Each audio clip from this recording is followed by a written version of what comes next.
What's happening, everybody? I know many of you, we've been doing this a while now. For those we have not met, my name's Matt Ham. I'm one of the co-founders of YouPrint, and I always like to say kind of how this whole thing got going and why we're here. You know, we have a common desire, along with leaders like Carmin and organizations like Live Oak, to transform this city. You know, kind of the challenge is, why else are we here? And I believe that what we want to see happen is that happens in different ways. It's not necessarily tied to a church per se, or somebody who's behind a pulpit. It's to folks like yourself who are living this out right where you are with your own gift sets, and there's no better example of that than Carmin. And as I was kind of preparing, you know, one of the things that we say is that if your life story isn't written by God, it's written in disappearing ink. And what I love when I had a chance to sit down with Carmin, which I kind of had this privilege to sit down in preparation just to learn about people's stories, it's always so interesting to see how everybody has different experiences, but it brings them to this place of just living out who they are for the purpose of investing in and lifting up other people. It's just a beautiful thing. And so what we hope this does is it inspires you and encourages you to consider how you're doing this in your own life. Now, you don't have to go and start an organization like Carmin has, or anybody for that matter. Hey, welcome. Hi, hello. Sorry for late. No hesitation. Let's go this way. Hello, everyone. Doors always open. But no, we just want to encourage you guys, and so we hope that you leave that way and take this into a bit of action right where you are. And so as I was kind of wrapping my head around Carmin and putting some context, I said, you know what? Discover who you are and change the world. That was kind of the phrasing. It's like, if you discover who you are, like, that person can change the world. Instead of playing, puppeteer, people's expectations, or comparing yourself, be who you are. And so that's what I love about Carmin. Carmin invests in people. She's the co-founder of Half United, a charitable and ethical clothing brand that helps feed, employ, and sustain those in need. Carmin is transforming the world for good, and she's doing it right here from Wilmington. She has a vision, along with her brother, Christian, to sell globally made products that tell authentic stories to empower people. Not only those who make these goods, but those who are doing their half by purchasing them and using them as well. The vision is one of unity that's an expression of God's kingdom lived out. So with faith as their foundation, Half United has provided more than 1 million meals to those in need through their philanthropic efforts, and they've done radical work to employ and empower those in need. So that's who Carmin is. Carmin, welcome. Thank you. Thanks for being here. Thank you so much. I'm so excited. Hi, everyone. Just want to break the ice. That's the type of person I am. What's up? Go for it. Hi. It's all good. It's all good. So give us a bit of a context about Half United, just where it started, kind of your journey of where you were to coming into this powerful brand. Sure. Well, first of all, I don't know that I necessarily agree with these very kind and elaborate things they're saying about me, but we had some humble beginnings. Half United is a socially conscious clothing and accessories company that I started with my brother, who's not here today because he has recently exited the company. We'll definitely talk about that today, but basically we started this company in 2009 with $200. At the time he was 19 and I was just 24. Don't do that math. And basically, the reason we started this brand is because he had a passion and some talents for product development and product design, and I had passion and talents probably for selling and then also for helping people in need, and I love fashion. And so we basically, just as young kids really, we wanted to combine our efforts and create something that would just help people in need. So we design products and we donate the funds to help people in need. We never imagined that 10 years later we would be sold in over 13 countries, we would give 1 million meals, and that we would be faced with the immense challenges and pressures that come with running a business that scales much faster than you know how to control it. Because that's what happened to me. And in the past 2 years, as a result of not knowing how to control that, we've had a decline, and now I'm like scraping and fighting to get us back to where we unintentionally got to a few years ago. So I'm really excited to talk about all of that today because I just think that being transparent is the real way to, I don't know, impress anything upon anybody. Sure. You know, not put on airs and just be really honest about where you are, so that hopefully somebody can grab something from it and say, okay, I'm okay. Like I'm doing it. If she can do it, I can do it. Yeah. Yeah. Well, so, and I think that we live in a culture right now where, you know, it's so hard to tell who's being real and who's not, you know, because it seems to be, Yeah. but it's often that those trials, Yeah. that those difficult things are what forge out that authenticity. Yeah. And so For sure. that's admirable. I think that's awesome. As I started into this, I mean, I remember talking at Starbucks, I guess. It's been a few months now. Yeah. And I remember you saying you were in the news world. You were in media. Yeah. And then you got into clothing with a larger, right? I mean, in retail? Yeah. Yeah. And It so- doesn't make sense to me. But tell a little bit about that trajectory, right? Like how that began to transpire, just to, again, create context. Well, since I was in the 4th grade, okay, and the weatherman came to my 4th grade class, and like all the other kids, after he was done speaking, went out to the playground, which was right outside of our classroom door. Woo, I stayed and talked to that weatherman for like an hour and a half. And my teacher let me.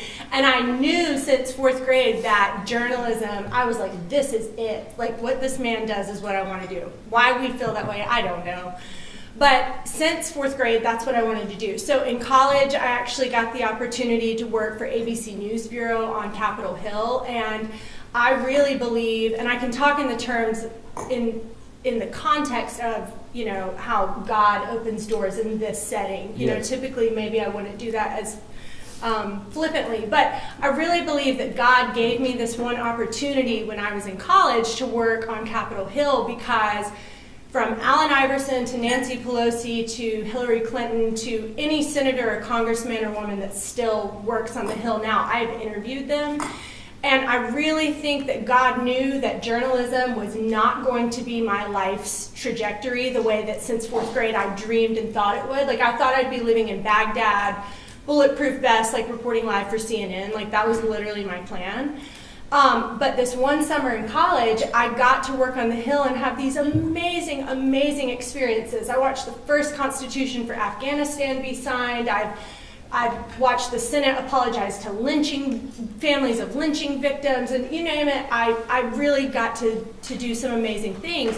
But every day that I would leave my job, I would walk in my high heels up to my apartment on Constitution Avenue, and I can remember thinking, I don't love this. Like, I literally don't love this. And I wanted this since I was a little girl, and I'm not loving it.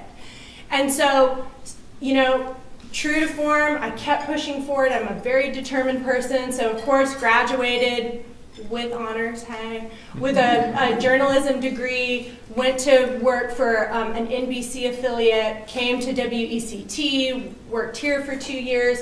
Every day would cry all the way home, all the way to work, like just didn't love it. And so I left, and what allowed me to leave journalism was a job with Tom's Shoes. I was a public speaker for Tom's, and basically what I did was I traveled to high schools and colleges, and I still got to use my voice as a journalist, but it was in the fashion industry, and that's when it clicked. Oh, that's what I want to do. Yeah. So combining storytelling and fashion. That's awesome, and I appreciate you being so real just to share kind of the emotion, because I think a lot of times we get in these places and we start to feel consternation or wrestling inside.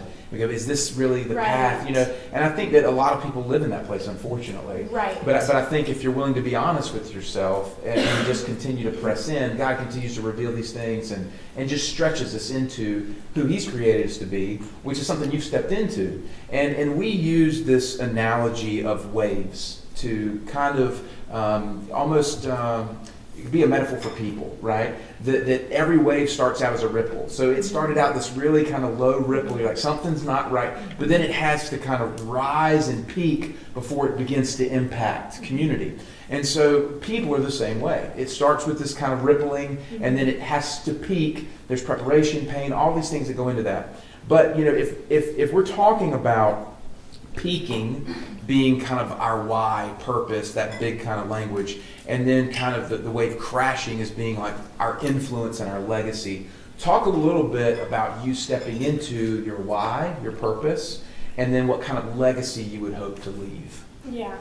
Well, it's kind of like what I just said. I think for me, and probably just really for all of us, right? There's no other choice, right? I think that, we could call it intuition, or in this setting, we could call it the Holy Spirit, right? So we're prompted, like in our souls, we are prompted to do, and especially if we're seeking God's vision for our lives, we're constantly being pushed and pushed and pushed into, I think, wherever God has us to go. And it was funny because like this morning I was reading in Jeremiah, okay? And it's talking about, I think it was Jeremiah. Okay. But it's talking about, listen, I'm touching your lips. God's speaking to Jeremiah. I'm touching your lips. I'm giving you the words to say.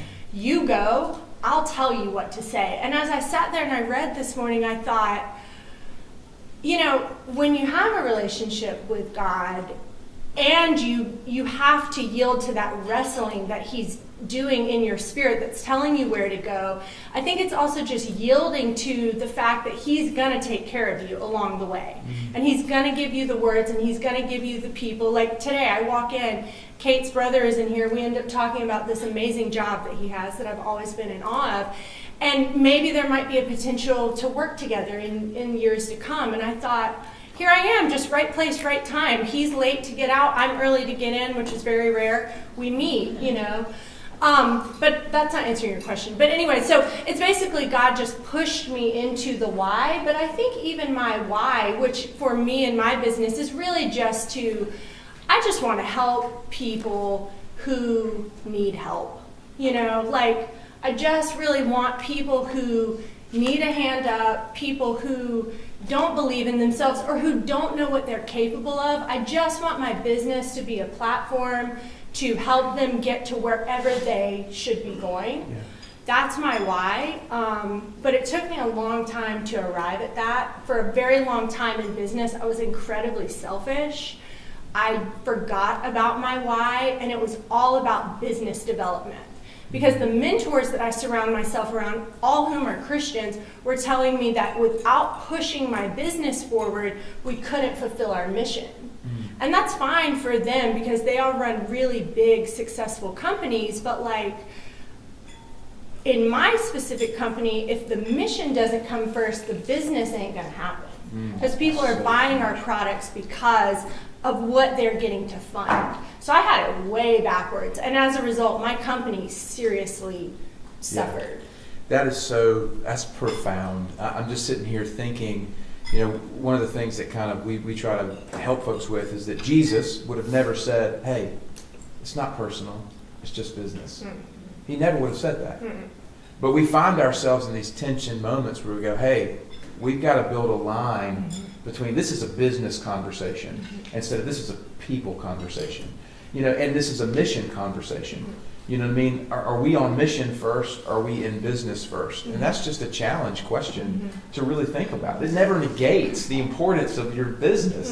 But God wants that to prosper the mission. Well, especially if we're going to be as bold to say when you buy our products, you are helping someone in need or you are feeding someone in need. It's different to say okay, when we give you this business loan, we're going to seriously walk beside you and we are going to help you grow your organization.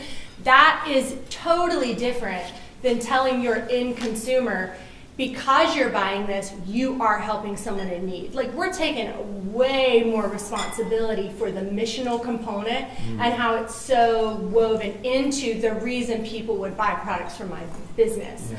So to listen to very well-meaning mentors who were straying me from that, shouldn't have taken that advice. Yeah. Yeah. Wow. So the next question here is about spiritual maturity. As you begin to mature spiritually in this place of influence that you feel like God's given you, you're getting this advice from the world. I had this picture of King David, who they tried to give him the king's armor. And he said, no, I'm just going to take my stones, right? Yeah. It doesn't fit. They said, you're crazy. You're an idiot. What are you doing? Well, he goes and he defeats Goliath, right? Yeah. So we have to have this thing where logic and this leads us one way. Talk about your spiritual maturity and how that began to influence those decision-making, that process and kind of the growth of where you are now. Well, I have been a Christian since I was 4 years old. My dad was a minister. My grandpa was a minister. So was my other grandpa. So was my uncle. Like, it's like a family business in my family, literally. It's like embarrassing almost. But, so, you know, I grew up around the church camp, church youth group, the thing, the other thing. And I always had a sincere heart for God. I mean, I've certainly made my fair share of mistakes in life, and I've made decisions that I'm like, oh, Lord, have mercy. But, you know, I don't really think that for me, spiritual maturity has really happened until the last 2 years when business really started to, like, throw me on, literally, like, on my face, on my bedroom floor, crying out to God, just being like, what have I gotten myself into? What is going on with me? Like, okay, I'm here. We both know I'm laying here on the bedroom floor. Like, could you please just help me? Like, I'm embarrassed. Yes, I'm here. So help me again, you know? And so as that has happened, it's one of those things where it's like, at least for me, I know that these challenges in life, I wouldn't be who I am today if I hadn't had these recent challenges. So that stinks because I like who I am today better than the old me. But we don't want it to take those challenges, Right. you know? Like, why do we have to, like, get so far down in the pit before we say, you were right all along, this is really humbling, help me improve? You mean you can't get in great physical shape without going to the gym? I know. I've been trying that I've for been a trying long that time. one lately too. Shoot. It doesn't work. Oh wow, Yeah. that's super cool. So talk about, you know, one of the questions again is this idea of tragedy. We see it as a tragedy. My business is suffering, it's a tragedy. Yeah. You know, I have pain in my past, it's a tragedy. Yeah. You know what I mean? I'm going through this addiction, divorce, circumstance, it's tragedy. And as long as we live as if what's happening to us is a tragedy, then we're always kind of looking at it from what I would say is a scarcity mindset. Mm-hmm. You know, it's about what we're losing, what we don't have, instead of abundance, Mm-hmm. what we do have, what God is doing. Mm-hmm. So that's the trajectory, right? That's the preparation. Mm-hmm. Is there a specific thing, a tragedy that you've now seen as a trajectory? Yeah, I mean, I think like anyone, I've faced many things, you know, loss of family members, loss of love, loss of whatever. I mean, there's a lot of things that can impact you deeply. I think the thing that has impacted my life most profoundly is my parents' divorce. So when I was in 5th grade, and like I already told you, like my whole family is in ministry, you can imagine, like I don't know that we would consider ourselves religious per se, but certainly, you know, like that was our lives. And so to have a father who's a pastor of a church and a mother who is making decisions that, well, really both my parents were making decisions, but my mom's feeling neglected, and so she's making decisions, so they decide to divorce. I think divorce in and of itself is hard enough, right? Like that can be a tragedy, but I think given the context of my specific family unit and just how crippling divorce was and how frowned upon divorce is in my family, it literally rocked my world in ways that, like, I never thought that I would be the child of divorced parents, Mm-hmm. you know, and I had this like pride in my parents and their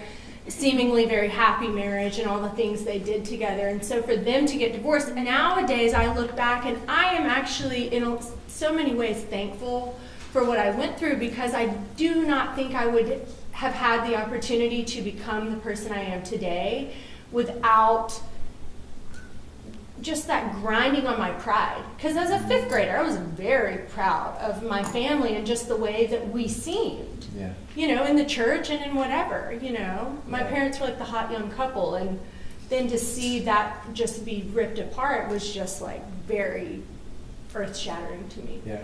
Wow. Yeah. I appreciate you sharing. Yeah. It's not easy. That was hard. I had to write that one out. You know, when you look at someone like yourself who's gone through the things you have, you've got this great booming business, and then you start to realize, you know, some humbling things, again, talking about pride and humility and so forth.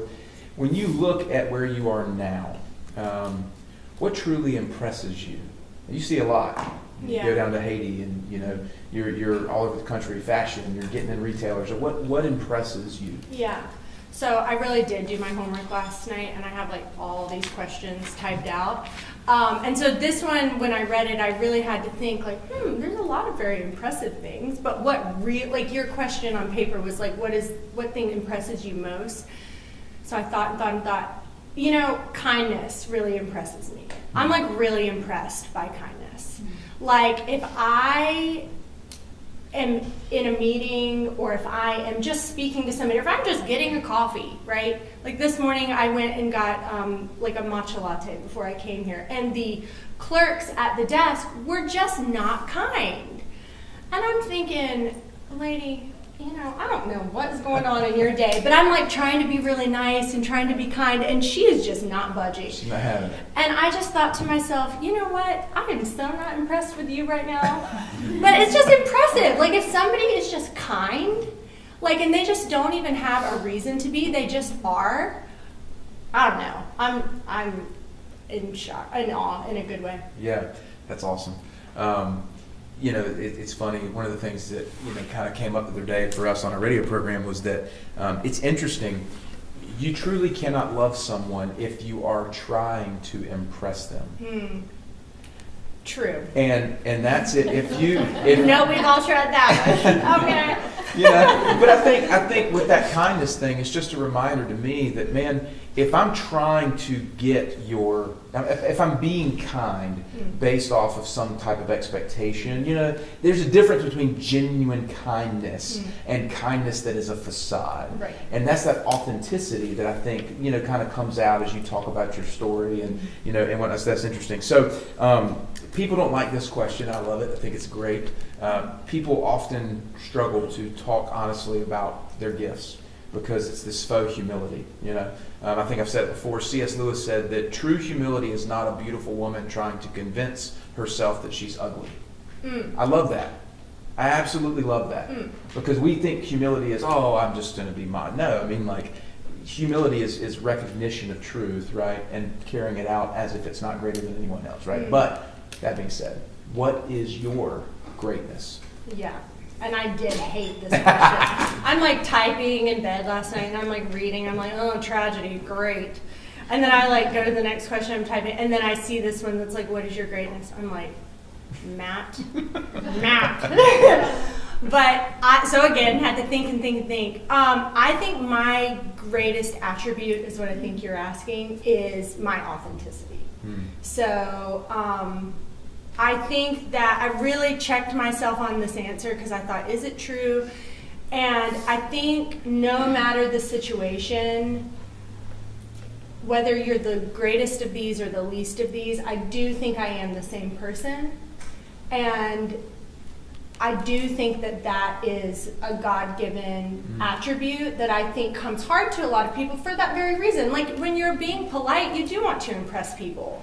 That's a polite thing to do, right? If you're in a certain setting, behave a certain way, and that's good to have manners. But I think that if you can be the same person no matter who you're with in a kind and appropriate way, that is a gift.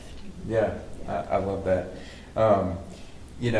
I'm not going to take credit for these questions. This is Kevin. Kevin couldn't be here today. Kevin is my business partner. Yeah. Kevin has this genius, and his genius, his greatness is pulling out this raw material, right, with these questions. So just to shout to Kevin since he's not here. So when you think about like a long-term vision for your life, a lot of people think about vision and purpose, and those are giant words that we can't reach, and they're kind of foggy on the whiteboard and these types of things. But, for you, what does vision look like as you begin to understand who you are authentically in this season of wrestling with kind of bringing Half United back? And, where do you see, what's your vision there? Yeah. Well, and again, with this one, I thought, I don't really know what my long-term vision is, both for my business or even for myself. And what I sort of said last night was, I think, one of the things that I have really started to learn and develop, and I really truly believe to the core of who I am now, and in ways that I didn't used to believe, is that it really is more about today and really grabbing hold and doing the best that you can every single day. And I think waking up every morning and saying, like, okay, it's like Solomon, right? So God was like, okay, what do you want from me? And he's like, I want wisdom.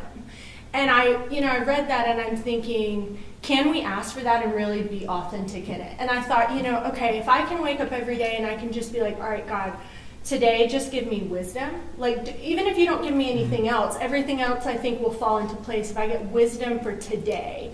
And then what happens is, I think those days that we keep improving every day, and some days you're not going to get it right, of course, but I think if we keep doing that consistently, those days start stacking into weeks and months and years. And I think what's the founder of Chick-fil-A? We all know. Truett Cathy. He talks about that in the first chapter of his book. He's like, I don't know what my vision is. He's like, how can I tell you what my vision is? He's like, we make all these grand plans, but we can't control where our lives go. And it's that same thing that I believe. It's more about, like, who am I today and what am I accomplishing today, and how is it just going to stack up to a longer term solution. One of the ways that we kind of teach this, and it's a good picture because it really helps people grab hold of it, is we collectively, and I believe we as believers, we have to live for something that will matter 1,000 years from now. Like, that's excellence, right? Live for something that will matter 1,000 years from now, but live it out 1,000 seconds at a time. Right, so it's this idea of the puzzle box, and we see it, but we've got to focus on the pieces that are in front of us. Right, so I think that there's this collective of for you're living for something now that will matter generations from now, whether you realize it or not. And I think that you know that in here, but you are intentional and living it out in the moment. Would you agree with that? Is that a fair way? Totally. Yeah. I mean, I definitely think that the decisions I make every day, they're to improve the lives of everybody around me that I touch, including my own. Sure. It's also, I think, in some ways a selfish thing because we want to become better versions of ourselves. I mean, definitely not that I don't have a grand vision. I mean, I definitely want everything I do daily to make a positive impact and to be done in a strategic way where it stacks up to something bigger and greater. Yeah. But I think we've got to take it a day at a time. No, absolutely. I think one of the challenges here is that religion and faith, those lines have been blurred, right? So we equate faith to religion. And in fact, what you're simply saying is that, hey, I just want to leave people with a better opinion of Jesus. Even though I don't mention his name. I don't have God lover on my shirt or anything, you know what I mean? But I'm going to express that by how I live. And I think that's just so powerful. And we're in a generation that desperately needs that, And so that's super cool to me to just hear you say that. And I know within the context in which it exists and the retail culture in that world, it's very cool. So one of the things we talk about here, and one of the questions that often comes up, is how do you recharge? When you're a leader, when you're on the go, when you've got this stuff going on, it's boom, boom, boom, what does that look like for you? Do I recharge? Do you? I was like, wait, do I ever do that? No, I mean, I think it's a couple of ways. I think it depends on how tired I am. So if I've been in Haiti for 2 weeks and it's like morning to night, just like you cannot eat, well, you probably can because you've probably been. But if you haven't been, you can't imagine just like the challenges that these people face. And that as a result, when you're in this country, that you face just surviving every day, it's exhausting. And you come home, and when I come home from trips like that, I just like loaf around the house and I read and I watch movies and I just like, I cannot move. I'm like comatose for like a few days. If it's like a normal like day to day, I love spending time with my family, having fun dinner conversations, hanging out with friends. I think just being very selective about who you surround yourself with in terms of friend groups, simply because you don't have that much bandwidth to give, and so just keeping those people around you that it's just fun and you can just laugh and have fun. I think that's a great way to recharge. Are you a routine person? Do you like routines? I mean, it kind of depends. Yeah. So sometimes you talk to some folks and like up at a certain time, and this is what they do, and this is process. Okay, I prefer my life when I keep a routine. Like, it's better, it's more fluid, like things happen easier. But because of the way I travel and work, most of the time a routine is not possible. But I do prefer that. Like, I think it's like a better way to live. Yeah, no, absolutely. I think we would agree on that. Yeah. We carry it out, right? Yeah. So here you are on a global scale, which after we had coffee, I started following you on Instagram, just Thank you. to be hip on those things, to be up on it. And I saw that, was it a participant on The Voice? Yeah. That was wearing one of your Yeah. pieces? Yeah. So here you are out of Wilmington, North Carolina. Yeah. Former, WECT journalist, to having a brand that's on that national and international stage, Yeah. right? But what does that mean for Wilmington, for Yeah. you? What does that Yeah. mean for this community? Because, Yeah. I mean, we all agree collectively God's doing a powerful thing in this city. Yeah. We know and agree that Live Oak is a part of that. You're a part of that. We believe we are. And there's many others. What does that look like for you? The move, and just what do you see for the city? Oh, well, no, I mean, I think that I think we can feel it and sense it. I think there's a lot happening in Wilmington. I think that definitely the people that you know and that you get to interact with, specifically in business or even in your personal life, I don't think anything is by chance. Like the fact that I get to know Kate and hear the amazing things that she's doing for our city, I don't think that this friendship is by chance. I'm very, very excited about the amazing way that you are using your platform to really bring together leaders and change this community. I'm just pumped that I know you, so I get to invite myself to your events that you host, and then I get to be a part of it. But I mean, I'm excited to have a business here and to grow a business here, because what I think that it means is that I get to feed kids in need here in Wilmington. We get to the root causes of why hunger and poverty exist to begin with. That is really, really exciting to me, and something that I don't want to just give meals to kids that go home and either they don't go home to a refrigerator or they go home to one that's empty. I don't just want to give meals. I really want to understand why are you guys in poverty to begin with? Is this a broken home? Did we lose a job? Like, what is happening? That's super compelling to me. But on a broader scale that's sort of outside of my scope of work, I think that there's an awareness that we have a serious drug problem in this community, and I think that a lot of people are very passionate about attacking that and solving that. I think we have a human rights issue in this community, which is human trafficking, like not okay at all. And I think there's groups rising up that are Half United's counterparts that are really standing up and saying, not for our kids. So I don't know, I just think there's a lot happening in our town, and I think the hurricane brought us together, and it sort of opened our eyes and said, whoa, we can come together as a community and help one another. Let's keep this going. Yeah. Yeah. So as it relates to kind of this context of faith, business, and this community, what do you hope to see happen? And what would you hope to see transformed in that process? I mean, all of those things that I just listed, I hope, I don't have an end date on that. Like, I'd love to say by 2030. Right. I don't really have that yet, but I'm going to try and talk to Kate about that. I've already conjured into that earlier today. I'm like, let's sit and let's come up with an action plan for the next X number of years. She's already on that, so I'm late to the ballgame.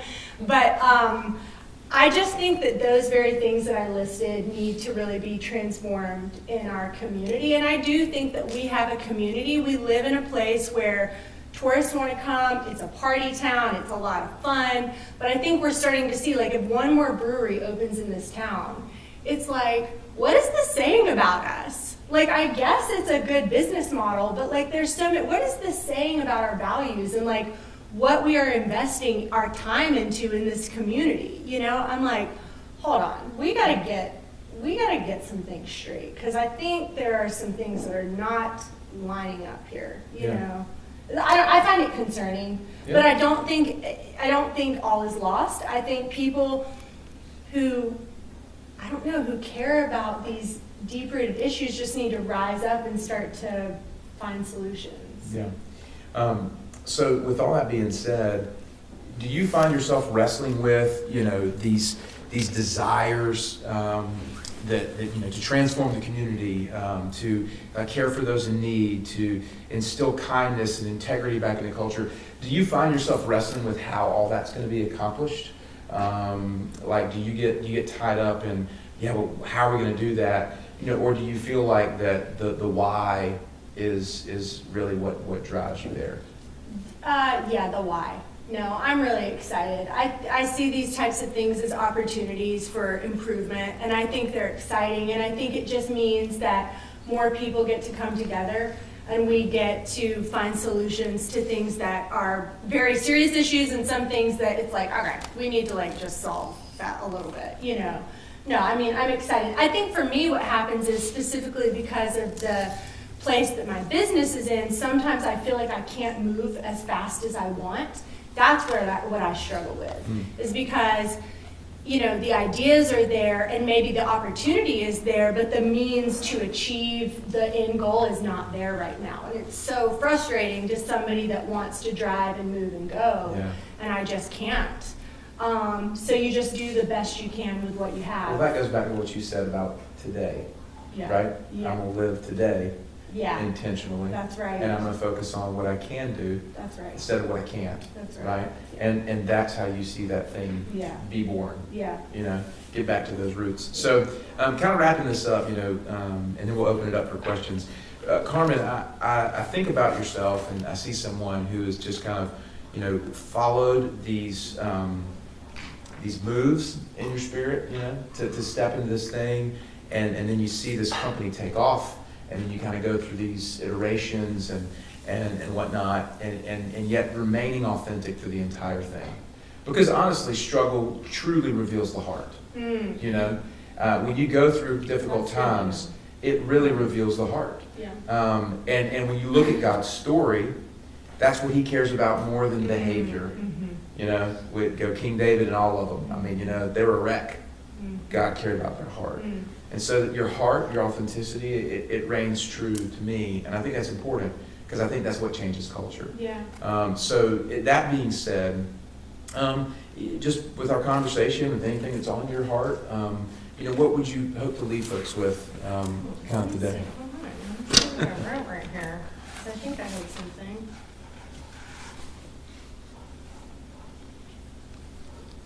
Well, hold on. Okay.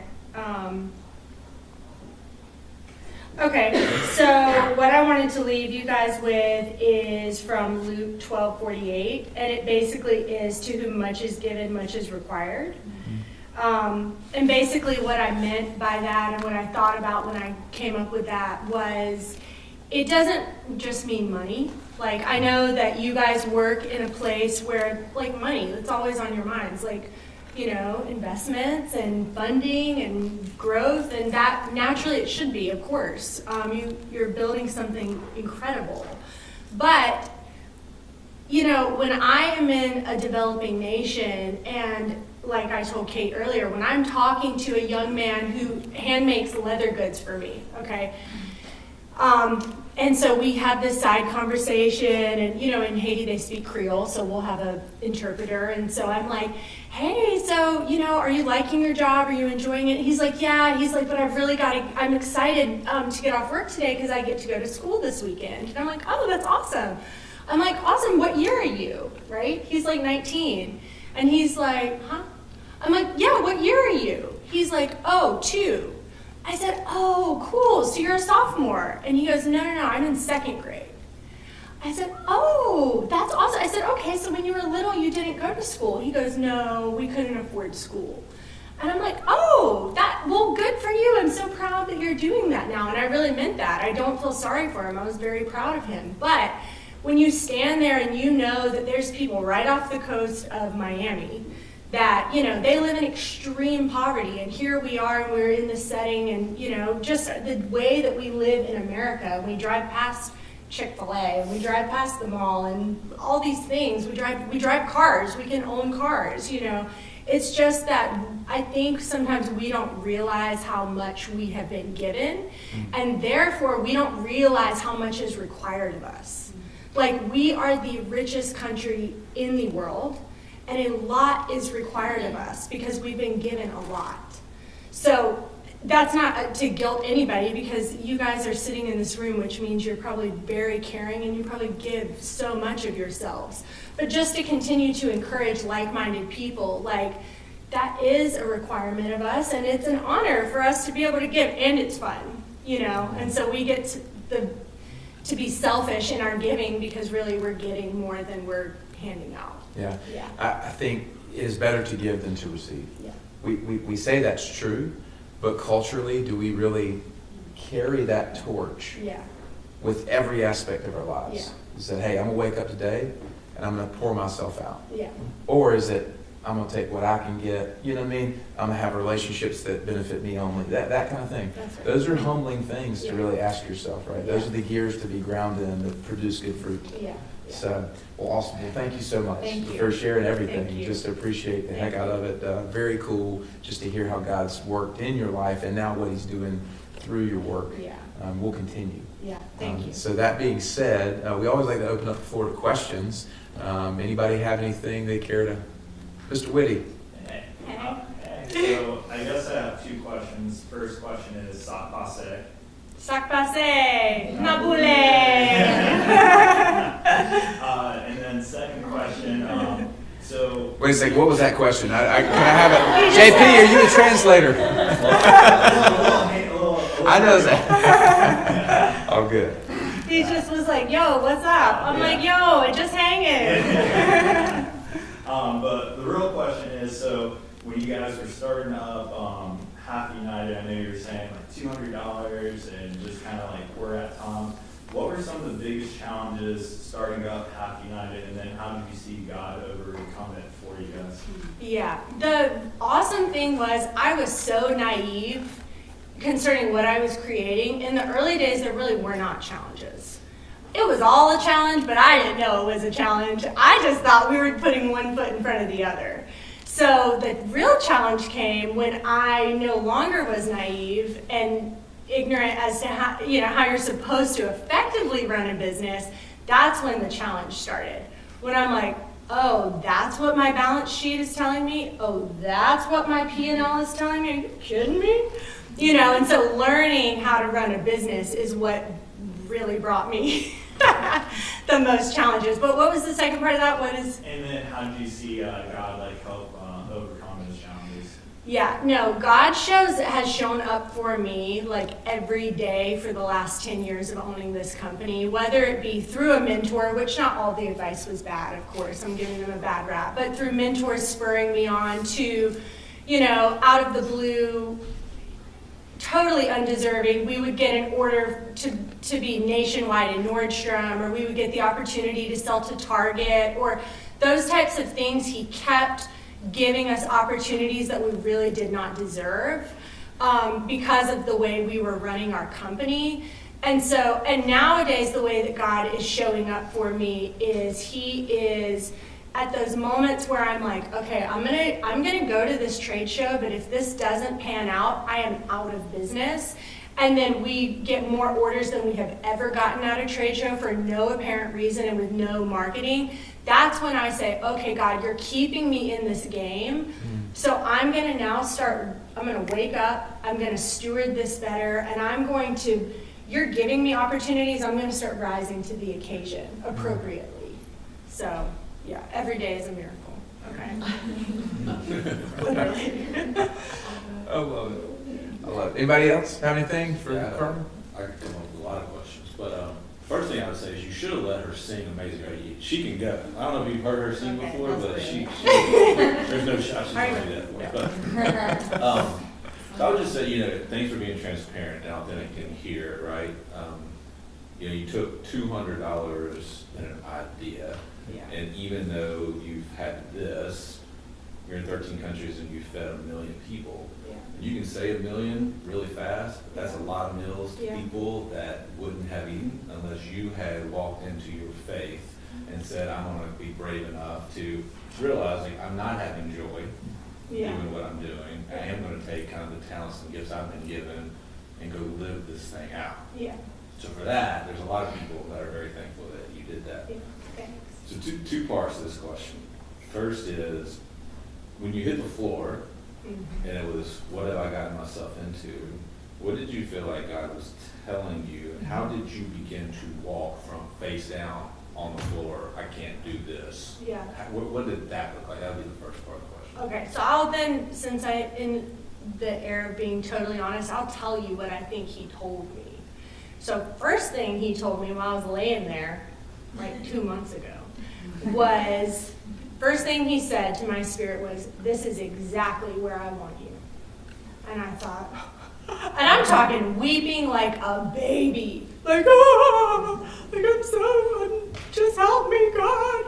And I feel, so that's a bad example. I hope it was a little more, I don't know, it's like heartwarming than that. But as I really am truly crying out to God and just laying there flat out, I felt like he said to me, this is exactly where I want you. So you need to just, you'd be better off melting into this floor and just sticking with me than anywhere else.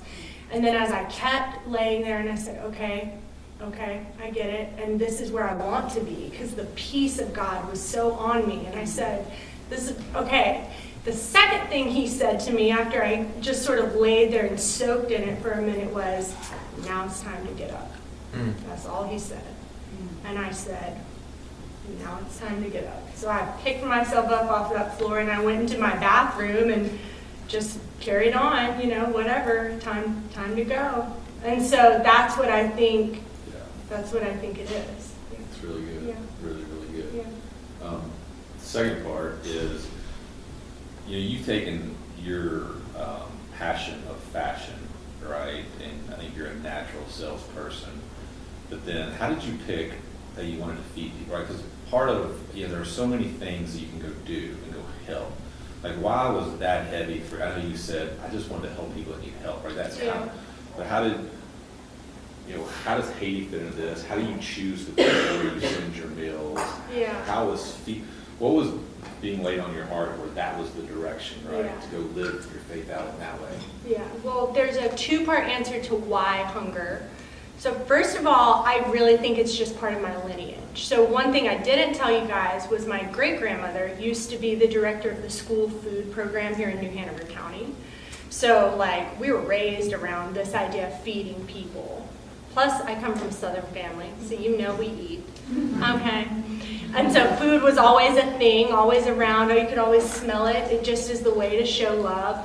My grandfather in Hawaii, when he was a minister, he ran a food pantry for people in need, and very often as a child, because I lived in Hawaii as a little kid, very often that's where I spent my Saturdays, handing out meals or whatever. So I think it was just part of who I am. That's ingrained in me. But the second part was when I first started my business, you have to remember I had just come from Tom's Shoes, and this idea of social commerce was a new, very exciting way to do business. And so I basically looked at what Sarah Blakely from Spanx calls white space. And I said, okay, what are the initiatives in this field of social commerce that are not being met? So Tom's was doing shoes, Charity Water was doing water, Falling Whistles was doing peace. Nobody was really doing food. So I thought, that's it. That is innate to me, and it's authentic to something I could really pour myself into authentically, but it also is a need within this space because no one was doing it. Yeah. So, how many employees do you have, and are they all here in America, or are they different? Well, my real employees, like people that I write their paycheck every week, right now it's 5. So we've hired a few. We had as many as 15 at one point, and then we dwindled, and then we had 2, and now we have 5.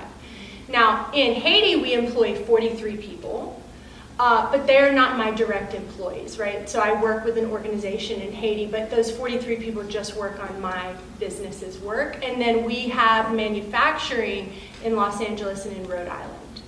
Again, those people work on other people's products as well, but in Haiti, they only work on my products. So. How did you guys come up with the bullet on the necklaces? Like, what does that stand for? So that represents your fight against hunger. And same thing, early on, when we first started, we felt like we were designing products, t-shirts, we were trying to do food-related things, so like tea towels, coffee mugs, anything that sort of reminded you of your fight, or the way you eat or drink. We felt like it just wasn't the mission and the product, like the products were selling, but people didn't realize they were connected to a mission. So we thought, okay, we need a really strong symbol for our customers to physically put on that represents their fight against hunger.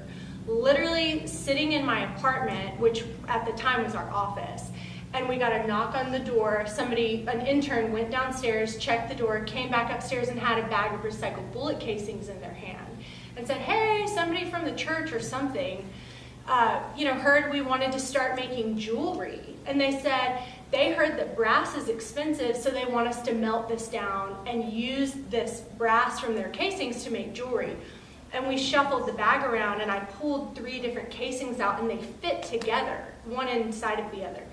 And I told my brother, I said, Christian, this is it. I said, bullets fight. I said, what do? We fight hunger. I said, what if we poke a hole through it, or drive a hole through it, and then put a chain on it, and you wear it as a necklace, and it becomes your symbol of fighting. So it's turning something that is a negative fight and spinning it into something that's very positive and powerful. And it's sort of robbing this thing meant to harm and turning it into something meant to heal. And so we thought, okay, let's see. I don't know. Took it to Hallelujah at Wrightsville Beach. They sold out everything. We sold them within a week. And we thought, uh-oh, we think we've got something. And so for 10 years, that's been our #1 selling product. Yeah. That all I can think about is what they intended for evil, God intended for good. That's powerful. That's that Joseph thing, right? That's right. That's cool. That's cool. Yeah. Anybody else? Quick question, just a lot of other companies have come along, like I know as somebody who, my cousin does Trades of Hope, which sounds similar in how that works. And so in traditional competition, you think of it as kind of a head-to-head thing, but do you guys ever partner together, work together? How does that work whenever you're working towards similar goals and doing similar things? Yeah, definitely. We certainly have. And I do think that in social commerce, businesses are much quicker to support one another. But I think in terms of like sales, we still are in competition. But that's not to say that we're not very excited when another company that isn't a social commerce isn't ahead of us or doing good, because at the end of the day, we're all helping people in need. But these are for-profit businesses. So I think the competition, I'd be lying if I said it's not still there. But yeah, no, we have partnered with Crochet Kids. We've done some stuff with Giving Keys. We partnered with Cause Box, things like that. So yeah. Anybody else? What's Christian up to? Where's he off to? Well, my brother is now pursuing becoming a drummer full-time. So really proud of him for that. He's a drummer, and Lord be with him. No, he's so talented. That's his calling in life. That's his WECT. Like he was Half United was his WECT. Like he was coming to work every day. He had started this business. He was good at marketing and brand development, but really he needs to be a musician. So he's pursuing that, and in the funny thing, he's pursuing that, and right now, while he is pursuing that to pay his bills, he's working for our dad, who now owns a construction company and has for like 20 years. But that opportunity for my brother to work with our dad is really mending their relationship in ways that I haven't seen in 10 years. So everything works together for the good. Everything does.